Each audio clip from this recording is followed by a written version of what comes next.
السلام علیکم دوستو، سندھ حکومت نے لیاری گینگ وار کے اہم کردار عزیر بلوچ سے تحقیقات کرنے والی مشترکہ تحقیقاتی ٹیم JIT کی رپورٹ 6 جولائی کو عام کرنے کا اعلان کیا تھا۔ اس رپورٹ میں عزیر بلوچ کے حوالے سے تو بہت سے انکشافات کیے گئے ہیں، لیکن سابق صدر آصف علی زرداری سمیت پاکستان پیپلز پارٹی کی قیادت کے ملوث ہونے کا کوئی ذکر شامل نہیں ہے۔ حکومتی جماعت پاکستان تحریک انصاف کے کچھ رہنماؤں نے نجی ٹی وی چینلز کے پروگرامز میں پیپلز پارٹی اور آصف زرداری کے بارے میں یہ دعویٰ کیا تھا کہ ان کے بارے میں اس JIT رپورٹ میں بہت کچھ ہے، جس کی وجہ سے سندھ حکومت اس رپورٹ کو عام نہیں کر رہی۔ اس رپورٹ کی کچھ غیر مصدقہ نقول بھی میڈیا پر سامنے آئی ہیں، جن میں آصف زرداری اور ان کی بہن فریال تالپور کے کردار سے متعلق بہت سے دعوے کیے گئے۔ تحقیقاتی رپورٹ میں عزیر بلوچ کے حوالے سے یہ لکھا گیا کہ وہ کامیابی سے اپنی مرضی کے پولیس افسران کے تبادلے کرواتے رہے، مگر یہ تفصیلات شامل نہیں ہیں کہ یہ تبادلے کس شخصیت کی منظوری سے ہوتے رہے۔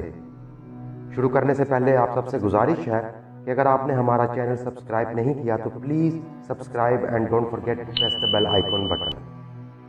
پولیس کے علاوہ پاکستان کے انٹیلیجنس اداروں کے نمائندوں پر مشتمل JIT نے اپریل 2016 میں عزیر جان بلوچ کا بیان ریکارڈ کیا۔ پاکستان کے سب سے بڑے شہر کراچی میں خوف کی علامت عزیر بلوچ کی JIT رپورٹ میں ایکشن، تھرل اور سسپینس سب ہی کچھ ہے جو اس کے بیان کو ہالی ووڈ ایکشن مووی کا سکرپٹ بنا دیتی ہے۔ پولیس موبائلوں میں سوار پولیس افسر اور گینگسٹر نے 3 لوگوں کو اغوا کیا۔ ان 3 لوگوں کو ایک گودام میں قتل کر کے ان کی لاشوں کو آگ لگا دی گئی اور باقیات کو گٹر میں پھینک دیا گیا۔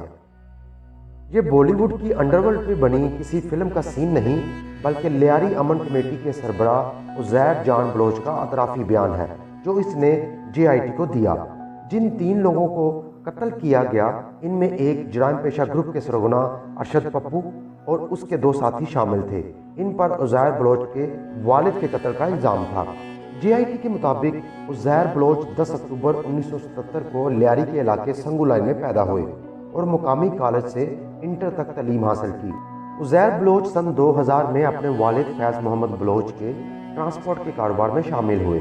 عزیر بلوچ نے جنرل پرویز مشرف کے پہلے بلدیاتی انتخابات میں 2001 میں لیاری کے ٹاؤن ناظم کا الیکشن لڑا، لیکن کامیاب نہ ہو سکا۔ عزیر کی زندگی میں اس وقت تبدیلی آئی جب سن 2003 میں ان کے والد فیض محمد بلوچ کو اغوا کے بعد قتل کر دیا گیا اور بدلہ لینے کے لیے عزیر نے رحمان ڈکیٹ کے گینگ کو جوائن کر لیا۔ ارشد پپو کو لیاری کی گلیوں میں ایک مشتعل ہجوم نے مار مار کر ہلاک کیا تھا، لیکن عزیر بلوچ نے JIT کو بتایا کہ اس نے پولیس کی مدد سے ارشد پپو کو مار کر اپنے والد کے قتل کا بدلہ لیا۔ JIT رپورٹ کے مطابق 2013 کو 16 اور 17 مارچ کی شب 3 پولیس انسپیکٹرز اور دیگر اہلکاروں اور اپنے کارندوں کے ساتھ ارشد پپو، یاسر عرفات اور شیرہ پٹھان کو اغوا کر لیا۔ یہ واردات پولیس موبائلوں کے ذریعے کی گئی، جن کا انتظام انسپیکٹر جوید نے کیا تھا۔ JIT کو دیے گئے بیان میں عزیر نے بتایا کہ ان تینوں کو آدم ٹی گودام لے جایا گیا، جہاں انہیں قتل کیا گیا اور ان کی لاشوں کو آگ لگا دی اور باقیات کو گٹر میں پھینک دیا گیا۔ اپنے سب سے بڑے مخالف ارشد پپو کو راستے سے ہٹانے کے بعد عزیر بلوچ خود لیاری کا کنگ بن گیا۔ JIT کے مطابق عزیر 2006 سے 2008 تک مختلف الزامات میں سینٹرل جیل میں قید رہا۔ 2008 میں رحمان ڈکیٹ کی پولیس مقابلے میں ہلاکت کے بعد عزیر بلوچ نے گینگ کی کمان سنبھالی اور پیپلز امن کمیٹی کی بنیاد رکھی۔ JIT کے مطابق عزیر بلوچ نے بالواسطہ یا بلا واسطہ قتل کے 198 واقعات میں ملوث ہونے کا اعتراف کیا۔ ان ہلاک ہونے والوں میں گینگ وار کے علاوہ لسانی اور سیاسی بنیادوں پر کیے گئے قتل بھی شامل ہیں۔ عزیر بلوچ نے بتایا کہ سن 2012 کو ڈالمیا سے حاجی اسلم اور اس کے 2 بیٹوں کو طلب کیا اور انہیں بابا لاڈلا کے حوالے کیا تاکہ منشیات فروش حنیف بلوچ کے قتل کا بدلہ لے سکے۔ بعد میں اس کے ساتھیوں نے تینوں کو قتل کر کے لاش نامعلوم جگہ پر دفنا دی۔ کباری مارکیٹ میں ہونے والی ہلاکتوں کا اعتراف عزیر بلوچ نے شیرشاہ کباری مارکیٹ میں حملہ اور ہلاکتوں کا بھی اعتراف کیا۔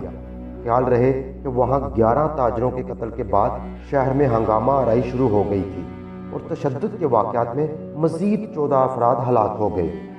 عزیر بلوچ نے JIT کو بتایا کہ 19 اکتوبر 2010 کو کباری مارکیٹ میں اس کے کارندوں جبار لنگڑا، نثار، فدا اور دیگر نے ایک سیاسی جماعت کے 11 ہمدردوں کو قتل کیا تھا جو اسی جماعت کو چندہ دیتے تھے۔ اس کے علاوہ عزیر بلوچ نے 4 پولیس اہلکاروں اور 2 رینجرز اہلکاروں کے قتل کا بھی اعتراف کیا۔ جی آئی ٹی کو عزیر نے رینجرز کے حوالدار منیر اور حوالدار اجاز کے بارے میں بتایا کہ اسے مارچ 2013 میں شیر محمد شیخ عرف شیرو جو ایم کے ایم الطاف کا کارکن تھا بتایا کہ اس نے رینجرز کے 2 اہلکاروں کو اغوا کیا ہے جو اس کے گینگ کے بارے میں معلومات جمع کر رہے تھے اور ان کا تعلق رینجرز کے انٹیلیجنس ونگ سے تھا۔ عزیر بلوچ کے بیان کے مطابق اس نے 2 روز انتظار کرنے کا حکم دیا۔ اس دوران رینجرز حکام نے اس سے رابطہ کر کے لاپتہ اہلکاروں کے بارے میں معلومات حاصل کی، لیکن اس نے لا علمی کا اظہار کیا۔ اس کے بعد ملزم نے شیرو کو دونوں اہلکاروں کو ہلاک کرنے کا حکم دیا اور کہا کہ یہ قتل اس طرح کیے جائے کہ لگے کہ ایم کیو ایم اس میں ملوث ہے۔ عزیر بلوچ کے مطابق انسپیکٹر آصف منور نے بتہ بڑھانے کے لیے شراز کامریڈ کے جوئے کے اڈے پر چھاپا مارا، جس پر اس نے انسپیکٹر آصف منور کو ٹیلی فون کیا اور کہا کہ چھاپا کیوں مارا ہے، تو اس نے بدتمیزی سے جواب دیا تو اس پر عزیر بلوچ نے اپنے کارندوں کو تھانے پر حملہ کرنے کو کہا، جس میں پولیس کی بختر بند گاڑی کو بھی نقصان پہنچا۔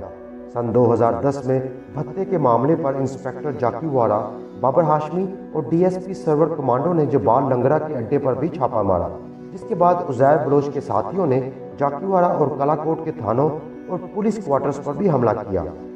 عزیر بلوچ نے جی آئی ٹی کو بتایا کہ اس کے پولیس کے ساتھ گہرے تعلقات بھی رہے ہیں۔ اس نے ایس پی اقبال بھٹی کو ٹی پی او لیاری اور اس کے علاوہ 7 انسپیکٹرز اور سب انسپیکٹرز کو لیاری کے مختلف تھانوں پر ایس ایچ او تعینات کروایا تاکہ وہ اس کی اور اس کے کارندوں کی مدد کر سکیں۔ تاہم جے آئی ٹی میں یہ واضح نہیں کیا گیا کہ کس کے ذریعے یہ تبادلے ہوئے۔ عزیر بلوچ نے جے آئی ٹی کو بتایا کہ 6 نومبر 2012 کو اس کے دوست امین بلیدی نے لیاری ٹاؤن کے نائب ناظم مولک محمد خان کو لی مارکیٹ کے قریب قتل کر دیا کیونکہ وہ بلوچ مخالف بیانات دیتا تھا۔ مولک محمد خان کا تعلق پاکستان پیپلز پارٹی سے تھا۔ ان کی ہلاکت کے بعد لیاری میں آپریشن شروع ہوا۔ عزیر بلوچ نے چیل چوک کے آپریشن کا حوالہ دیتے ہوئے کہا کہ اس نے اپنے کارندوں کو حکم دیا تھا کہ پولیس کو چیل چوک تک محدود کرے۔ وہاں فائرنگ کے تبادلے میں 5 پولیس اہلکار اور عام شہری ہلاک اور زخمی ہو گئے تھے۔ جے آئی ٹی رپورٹ کے مطابق عزیر بلوچ نے اقرار کیا ہے کہ ان کی رشتہ دار خاتون عائشہ ایران کی مستقل رہائشی ہیں جن کے پاس پاکستان اور ایران دونوں کی شہریت ہے۔ رپورٹ کے مطابق مذکورہ خاتون کا بیٹا 14 سال کی عمر میں انتقال کر گیا تھا اور سن 1987 میں ملزم کے رشتہ دار نے عزیر کی تصویروں سے ایران میں اپنے بیٹے کے نام سے جعلی برتھ سرٹیفکیٹ بنوایا۔ عزیر 2006 میں لیاری میں آپریشن کی وجہ سے کزن کے ہمراہ ایران چلا گیا جہاں اس نے اپنا ایرانی شناختی کارڈ اور پاسپورٹ بھی بنوایا۔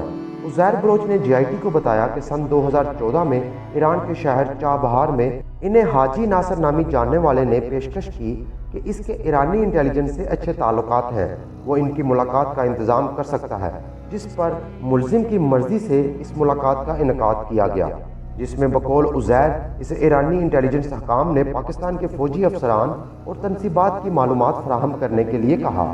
جے آئی ٹی رپورٹ کے مطابق عزیر بلوچ فوجی تنصیبات اور افسران کی خفیہ معلومات اور نقشے غیر ملکی ایجنسی کے افسران کو فراہم کرنے میں ملوث ہے، اس لیے سفارش کی جاتی ہے کہ اس کے خلاف آرمی ایکٹ کے تحت مقدمہ چلایا جائے۔ اس سفارش کے بعد عزیر بلوچ پر فوجی عدالت میں مقدمہ چلا اور اسے 12 سال قید کی سزا سنائی گئی۔ لیاری گینگ وار کے مرکزی کردار رحمان ڈکیت کی ایک مبینہ پولیس مقابلے میں ہلاکت کے بعد عزیر بلوچ کا نام سامنے آیا۔ انہوں نے لیاری امن کمیٹی کی ذمہ داری سنبھالی جو پاکستان پیپلز پارٹی کی ہمدرد سمجھی جاتی تھی۔ پیپلز پارٹی دور میں سندھ کے وزیر داخلہ ڈاکٹر ذوالفقار مرزا کھل کر اس کی حمایت کرتے تھے۔ امن کمیٹی پاکستان پیپلز پارٹی اور ایم کیو ایم کی اتحادی حکومت میں تنازع کی وجہ بنی رہی، جسے بعد میں وفاقی وزیر داخلہ رحمان ملک نے کالعدم قرار دے دیا تھا۔ لیاری میں عزیر بلوچ نے پاکستان پیپلز پارٹی کے متبادل اپنی سیاسی پوزیشن بنانے کی کوشش کی اور ان کے نامزد کیے گئے امیدواروں کو پارٹی ٹکٹ دیا گیا۔ وہ پیپلز پارٹی کے قریب رہے اور ڈاکٹر ذوالفقار مرزا کی ناراضی کے ساتھ وہ بھی دور ہوتے گئے۔ ایسی کئی تصاویر سامنے آئیں جن میں پیپلز پارٹی کے رہنما عزیر بلوچ کے ساتھ دیکھے گئے یا ان کی دعوت میں شریک ہوئے۔ جے آئی ٹی میں عزیر بلوچ کے جرائم کی معاونت اور تاوان کی وصولی وغیرہ کے تو اطراف شامل ہیں، لیکن کسی سیاسی شخصیت سے تعلقات یا ہدایات کا کوئی ذکر نہیں ملتا۔ کسی سیاسی جماعت کی سرپرستی کے بغیر اتنے بڑے پیمانے پر تبادلے کروانا اور اداروں کو یرغمال بنائے رکھنا، اور وہ بھی کئی سالوں تک، بظاہر ناممکن لگتا ہے۔ صوبائی حکومت اور اداروں کے اندر موجود کالی بہروں کی ملی بھگت کے بغیر یہ کرنا ناممکن تھا۔ یہی چیز جے آئی ٹی کے اوپر سوالات اٹھاتی ہے کہ اس رپورٹ میں کسی حکومتی ارکان یا اعلیٰ افسران کا نام شامل نہیں ہے جو ان کو تبادلوں اور دیگر معاملات میں معاونت فراہم کرتے تھے۔ امید کرتے ہیں آپ کو آج کی ویڈیو پسند آئی ہوگی۔ Till then the next episode, take care and goodbye.